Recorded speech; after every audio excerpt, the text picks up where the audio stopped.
YouTube. All right. All right, now I'm live. I'm live on YouTube. I was thinking, you're like, something's not happening there, but I see it now. It's happening. It's happening. All right. Good afternoon again, everybody. Welcome to Workforce Ready with NSTAR.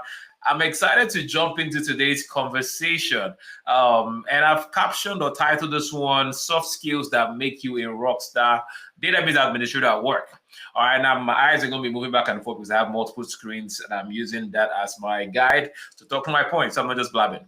All right, well, thank you for joining me today. Let me know where you're joining from. If you have not subscribed to this channel, please go ahead and subscribe. We'd love to. We do this every Saturday. By this time, we're going live or you're having it pre-recorded, but there's 3 o'clock every Saturday. Something is coming your way. So please subscribe so you don't miss out on any of our incredible content, and make sure you go check out all the other previous videos that we have done in the past. All right, so let's talk about the soft skills that you need or that will make you a rockstar database administrator, right? It's the reason why this is important is you can be excellent at the technical stuff. And I've met and I've seen people, I've been in tech for about 20 years now. And I have seen people who are excellent at the coding, who are excellent at the scripting, who are excellent at building the servers, who are excellent with the networking and crimping and cable work, all of that, who do an excellent job. But they are stuck in how far they advance in their careers because they don't have the requisite soft skills, right? You cannot, it's beyond just your ability to code. It's beyond your ability to do performance tuning or indexes or navigate deadlocks or all of that.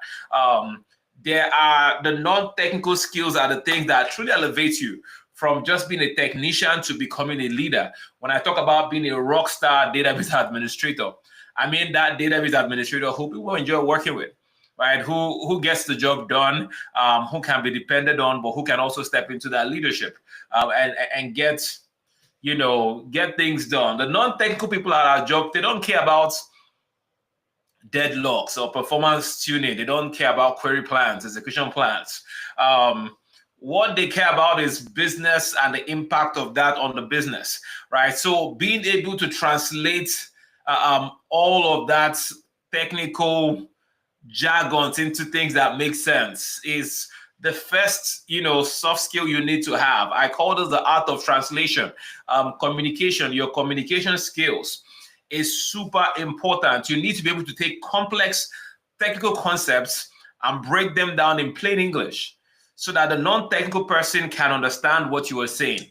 We have these scenarios where in a crisis, maybe when there is some when there's a crisis, maybe a major failure to a major system or production server, something like that, we get into this war room settings. We call it the war room, but it's just a conference room where you have all of the technical people, the database administrators, folks from other teams, other stakeholder, technical partners. And we're in this room and we're just troubleshooting. And everybody is, doing their parts, checking on their own aspect of the work, and then they are communicating back. And a lot of the time, what happens is inside of this war room settings, we have C-level executives, we have, higher level folks.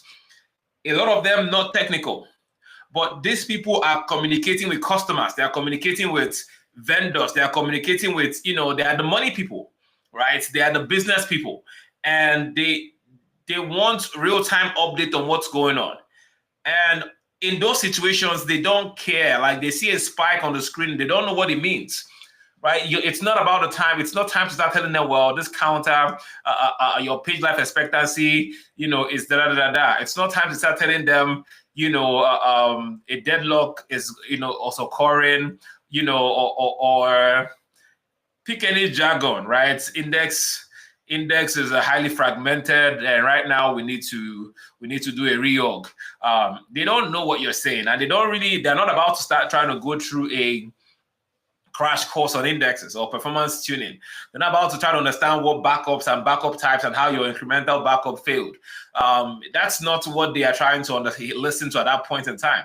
And so being able to break it down, right? Instead of saying all those complex things and say, oh, well, our cluster, we noticed that availability group failure. When our node, the first node, our primary node just dropped out of the cluster. All right, cluster, AG, what are you talking about, right? Being able to explain that in simple terms, well, this collection of servers, we're having issues here. We have one of our key servers that is not able to join in properly on the network, and that's leading to a failure. Like, simplify the language, right? Being able to simplify the language and communicate clearly, again, complex technical concepts in a non-technical way, but without losing the message of it. That is a superpower. I'm telling you, that's a superpower. This is one of the things that will separate you from every other person doing the same thing, right? It's so important to note this, right? Hey, I can, a lot of the time, we technical people, we want to demonstrate our proficiency in our speech, right? We want to do the tech talks. We want to talk SQL. We want to speak the technical jargons. It makes us feel good about, it makes you feel smart and intelligent. Among your peers, by all means, right? Speak your language, speak the thing you do. But you should be able, what makes you a rockstar database administrator and overall a technical person, it's the ability to break that down, take complex technical conversations and make them very simple. All right, make them very simple, make them easy to understand, so that anybody who is there can make sense of what you're saying and can communicate that back to who they need to communicate that to. So non-technical skill number one is technical translation, just communicating excellently, even in our documentation, right? Writing clear, concise, run books. You go through this whole situation where you do a deep dive and figure something out. Can you document that clearly and send it out and people can make sense of it? People underestimate the power of that written communication, creating proper documentation, documenting the steps you take to solve a problem, right? Sending out emails that make sense. And now in the era of AI and ChatGPT and Copilot and the rest of them, makes this a little easier, but you still need to be feeding the correct information to your AI platforms. And now that I'm speaking AI, please remember what you feed into the AI is going to be used to train that out system, right? So don't feed your ChatGPT or Copilot or any of these tools sensitive information. Don't put your actual company server names or username and passwords and then as part of your prompt. That's lazy. So you need to still be intentional about doing all of that. Again, I digress a little bit, but that's super important. When we talk about responsible use of AI, that's one area. People can get that whole process mixed up and then they wonder how information is publicly available. Anything you share or you feed the AI is available to the public, so be careful with that. All right, skill number two is crisis leadership and poise. Right, our job is sensitive.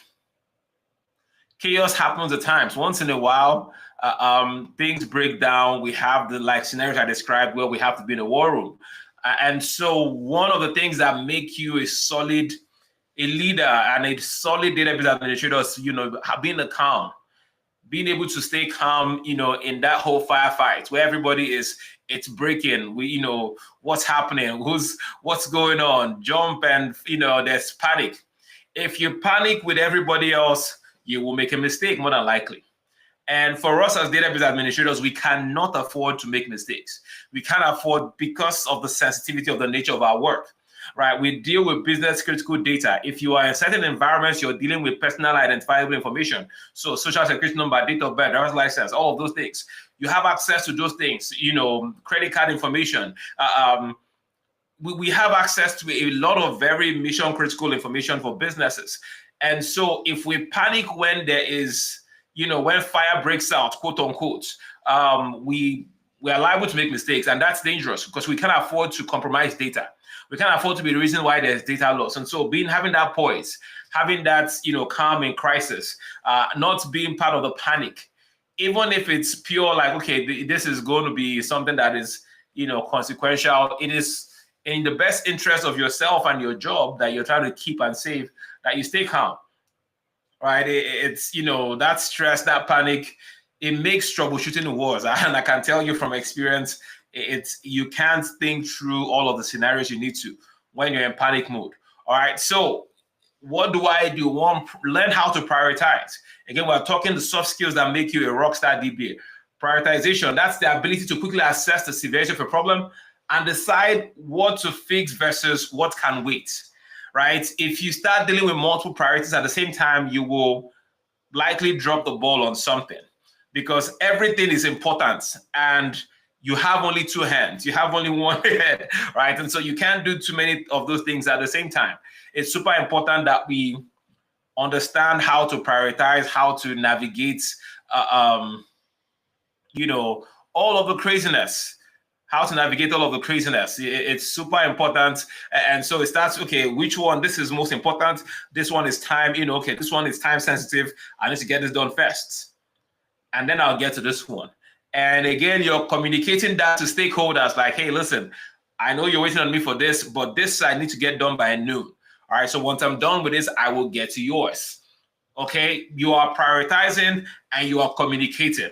Okay, so prioritization, being able to assess what's going on, what's important, what's necessary to happen, which one needs to take your energies right now, and which ones can wait, right? It's important. Now, still under the crisis management, crisis leadership, decision making under pressure, right? Again, that quick evaluation, quick evaluation of what's going on, right?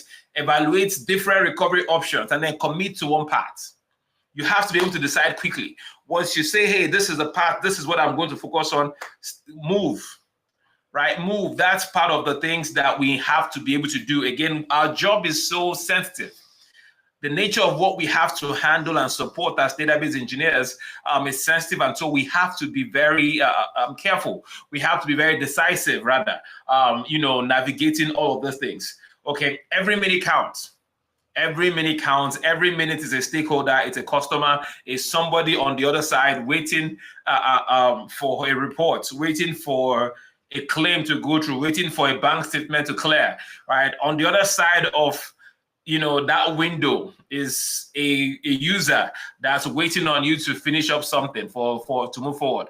And so we have to be very concise and prompt in making decision. And then as you're navigating this, you're sending updates, transparency in your updates, right? Like I said before, as you're making and deciding how you want to navigate this, communicate that clearly. Provide, timely but not, panicky status updates. Constant, like, hey, this is where I am. If there's a delay, like, listen, I'm working on this right now.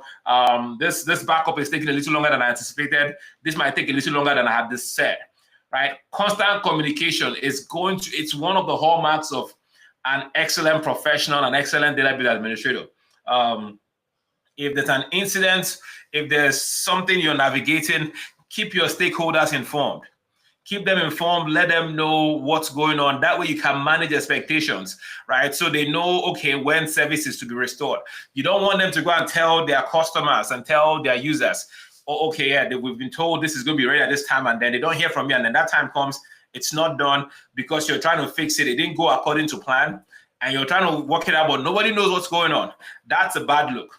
So make sure you are communicating. Make sure you are talking as you are going through the process, right? As you're navigating the process, as you're looking out to solve the problem, you are communicating that, hey, this is what I'm doing. This is where I am. I'm ahead of schedule, or I'm behind schedule. It's taking longer than anticipated, or we got done a little faster. And so now I'm going to be moving on to this next step. Right, so it's super important that we're able to, again, navigate crisis, show poise and leadership through those moments. The next one, and I really like this one, is cross-team diplomacy and partnership. Right, we talk about being, the work we do. Before I get into this, we don't work in isolation as database administrators. Everything we do in consonance with other teams. Right, the database is on the back end.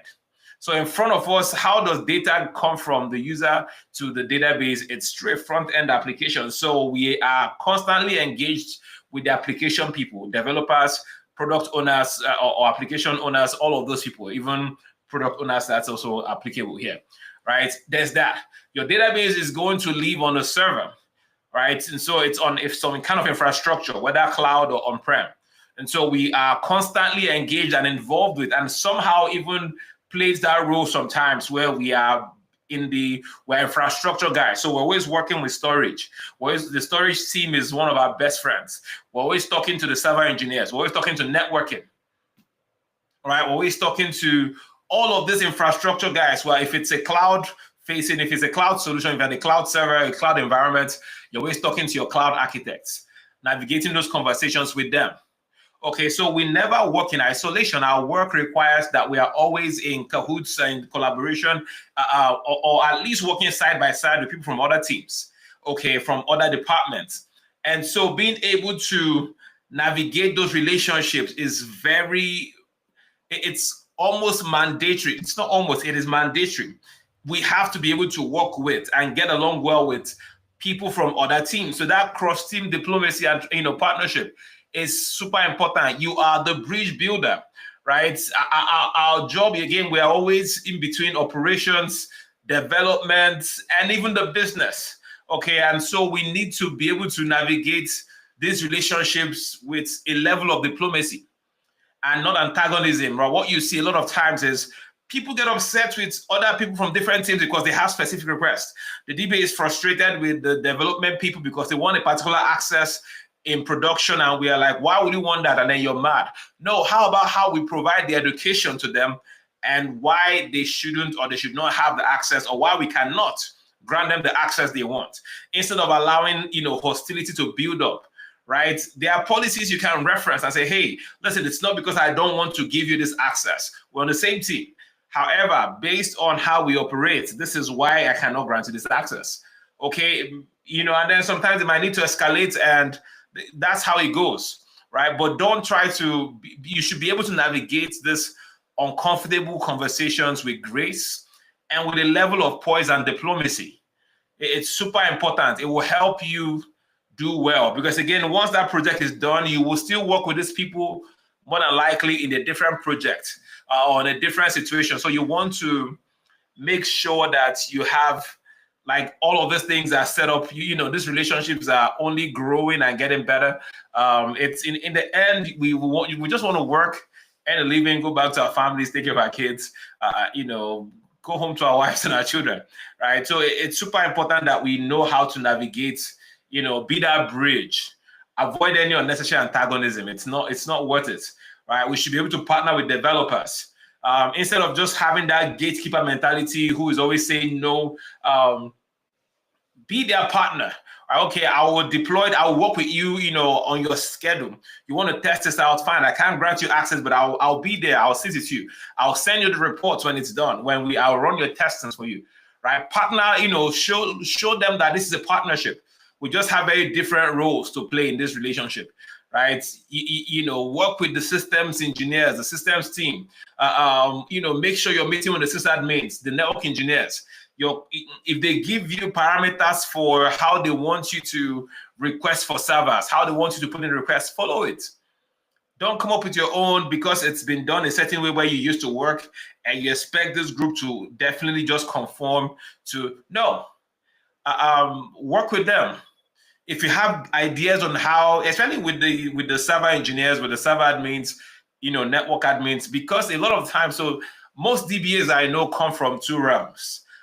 From infrastructure or from development. So people who used to be developers who move from there and transition into database administration, and there's people who came from infrastructure, so server admins, server engineers, storage, backup, but because they did a lot of work on the database side, let's say an opening came and they navigated that, they changed paths and became database administrators. That's the lane most people are, most people who came from tech into database administration normally will come, they're more inclined in one of these areas. Either they are leaning development or they are leaning infrastructure, right? So for those of us who, like I started my journey, in sysadmin before I became a database administrator, right? It's a long story, for another day. There's a temptation, because I understand infrastructure very well, to want to do things a certain way or want to have opinions basically on certain things. And around the server, around infrastructure, there's a level of curiosity because of my level of understanding and my background that might make me want to be resistant to certain things or measures that they have in place. But these guys work here full time. They work on this full time. Now, are my ideas valid? Yes, but there's also probably justification on why they do things or they've taken an approach. And so being able to navigate those conversations and say, hey, I have some experience doing this and this is what my thoughts are. Is there any reason why you guys are going about it this way? Is there, and you might learn something. More than likely, you'll learn something about the thought process behind why they do it a certain way, why they go about this task a certain way. So it's really important, really, really important that we understand, we figure out how to make sure that we are in alignment with the system guys. And the other group that we need to make sure we're always in alignment with is our management, right? Manage expectations with management. Make sure you are, on top of every, your service level agreements. If there is any expectations that have been placed on you, let's say a deadline is placed on a project that's considered priority, but you have other things going on, make sure you are having that conversation promptly. I say, hey, I won't be able to deliver at this time. I'm glad to help out with this project, but because I'm in the middle of this one, I need to be delivered by this time. I might not be able to deliver for this one. Can we move? Are you flexible on the timeline? Can we make some adjustments? Right? Communication, having those conversations and saying, hey, having that nice pushback, right? Saying, excuse me, sir, I think I'd love to help work on this. I'm already, I'm familiar with what needs to be done here. However, this is ongoing and this is due tomorrow, right? And I'm going to be spending all of my time working on this. And so I might not be able to deliver this at the time you want, right? Clear communication, manage expectations better. And they might come back and say, hey, no, well, this one cannot wait.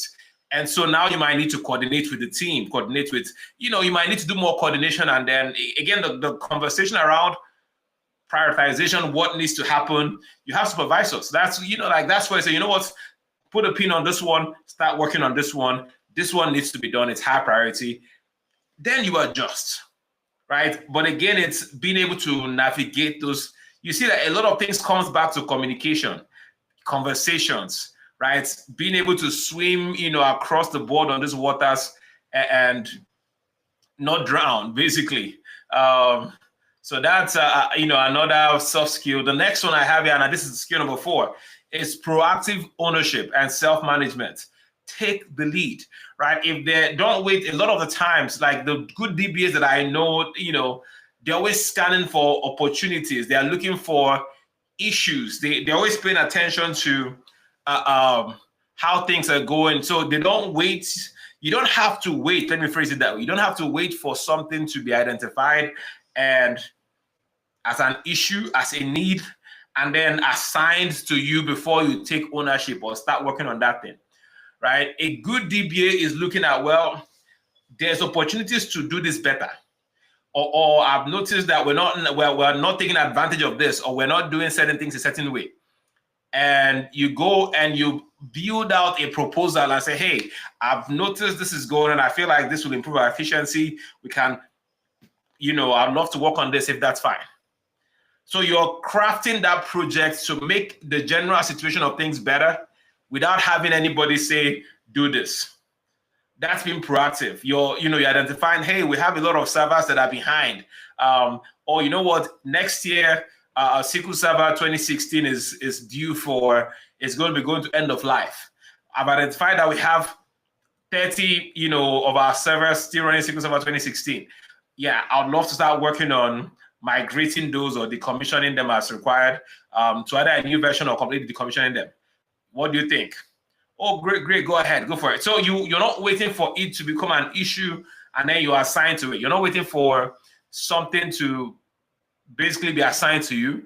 You identify those things, you proactively, because you have this level of, this is my environment, I own this. And so you're not waiting for things to happen. You are on top of everything going on, and then you're proactively, right, making adjustments. You're proactively figuring out what needs to be done and then initiating the conversations and even projects to do that, right? It's super important that this, that proactive leadership is happening.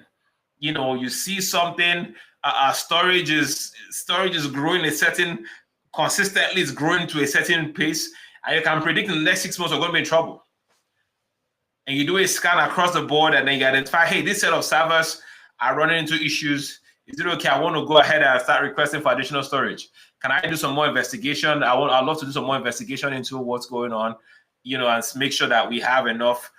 Either we're requesting more storage, or looking into migration. Whatever it is, right? But you were not assigned that task. But you have a sense of leadership and ownership to where you can proactively step in, identify issues, and propose solutions, and start working on them with the right, approval. That's being proactive, right? Another skill I'll add here is that's that constant self-improvement. A good DBA is always growing, and this is super important. Not just as a database administrator, but in any field in tech and honestly in life, we have to be given to constant development, right? CI/CD, continuous improvement, continuous development. You're constantly improving yourself, constantly evolving.